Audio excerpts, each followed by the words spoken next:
Достық ағаш үйі. Бір кездері екі кішкентай дос болыпты, қоян және кішкентай тиін Белька. Олар көптеген ағаштар, гүлдер мен жайлы шалғындар бар әдемі орманда өмір сүрді. Бір күні олар орманды аралап жүріп, қалың бұтақтары бар үлкен кәрі ағашқа тап болды. «Қарашы, Белька, қандай үлкен ағаш!» деп айқайлады қоян. «Бүкіл орманды көретіндей етіп оған үй салайық». «Керемет идея, қоян!» Белька келісті. «Ал енді терезелері бар үй салайық, сонда күн сіңіп кетсін». Осылайша олардың үлкен шытырман оқиғасы басталды. Қоян мен тиін осы ағашты таңдап, үйлерін қалай салатынын жоспарлай бастады. Қоян материалды таңдауда жақсы болды, ал тиін салуды және безендіруді білді. Олар бірге керемет нәрсе жасай алатынын білді. Алдымен ағашқа көтерілу үшін бізге баспалдақ керек, деп ұсынды Банни. Оны бұтақтар мен арқандардан жасайық, деп қолдады Белька. Мен күшті бұтақтарды қайдан табуға болатынын білемін. Олар бұтақтар мен арқандарды іздеді. Жолда олар өздерінің досы кірпіні кездестірді. «Сәлем, достар!» деді кірпі. «Мен саған көмектесе аламын ба? Мен ең күшті бұтақтардың қайда өсетінін білемін». «Әрине, кірпі!» деп айқайлады қоян мен тиін. «Біз сіздің көмегіңізді көруге қуаныштымыз». Олар бірге бұтақтарды іздеуге шықты. Олар көп ұзамай күшті бұтақтар мен арқандарды тапты. Олар ағашқа оралып, баспалдақ жасай бастады. Кірпі қоянға баспалдақты нығайтуға көмектесті, ал тиін оны жапырақтармен және гүлдермен безендірді. Баспалдақтар дайын болғаннан кейін олар үйдің өзін салуға кірісті.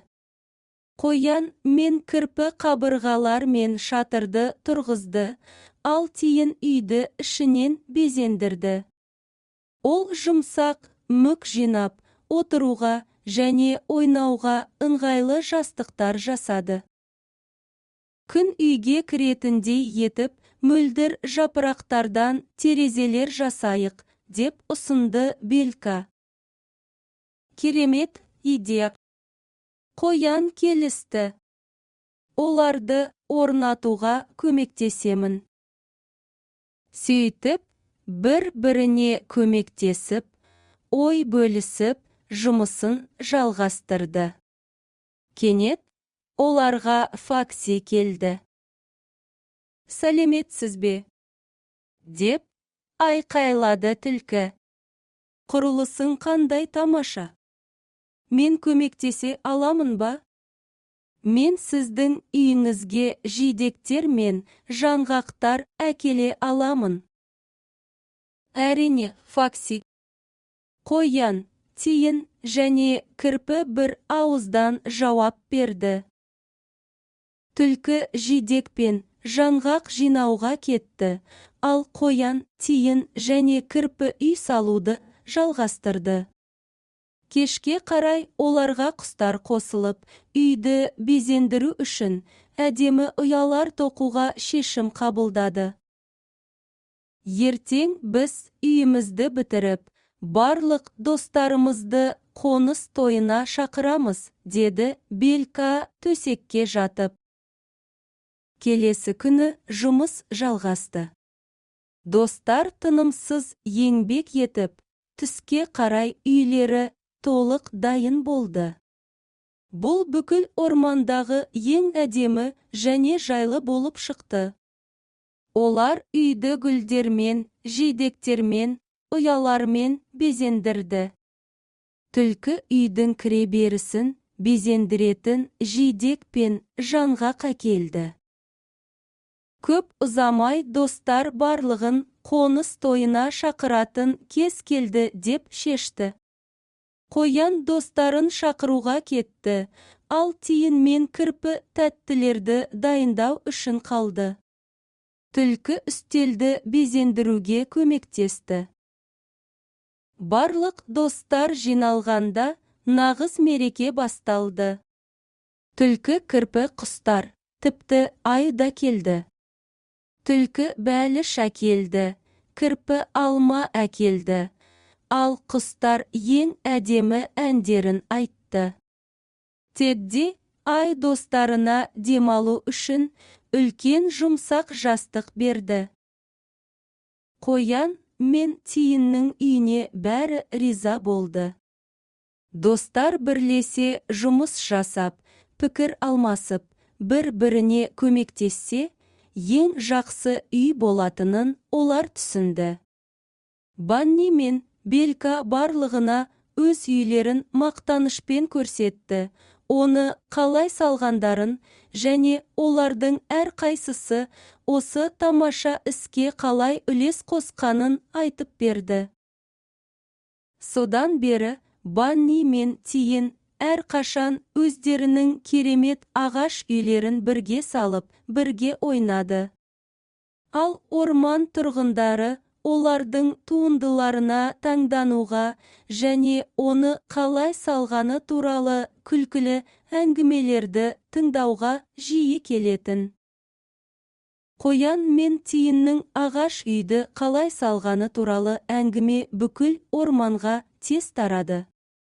Көп ұзамай, барлық орман тұрғындары бірлесіп жұмыс істеу және бір-біріне көмектесу қаншалықты маңызды екенін түсінді.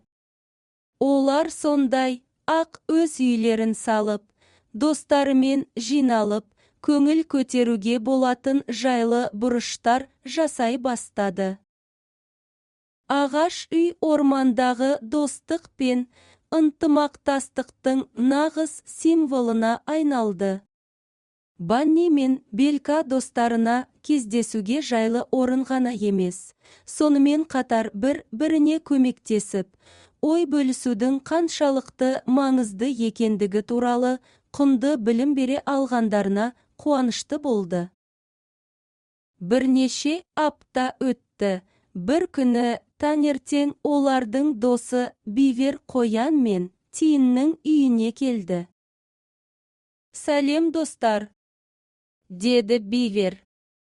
«Мен сенде ормандағы ең жақсы үй бар деп естідім. Қарасам болады ма?» «Әрине, құндыз», Қоян мен Белька қуана жауап берді. «Кіріңіз». Құндыз үйдің әсемдігі мен жайлылығына таң қалды. Ол үйдің өте берік және сенімді салынғанын байқады.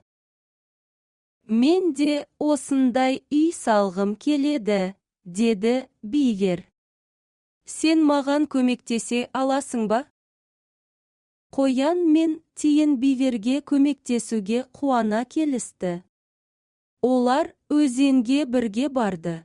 Сонда Бивер оларға үйін салғысы келетін жерді көрсетті. Олар материал жинап, құрылысты жоспарлауға кірісті.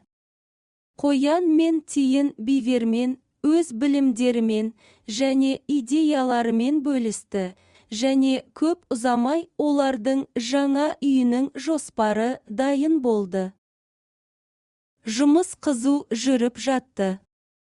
Бивер қабырғалар мен шатырды тұрғызды, Қоян оған күшті бұтақтар мен таяқтарды таңдауға көмектесті, ал Тиін үйді гүлдер мен жапырақтармен безендірді. Көп ұзамай оларға басқа орман тұрғындары қосылды.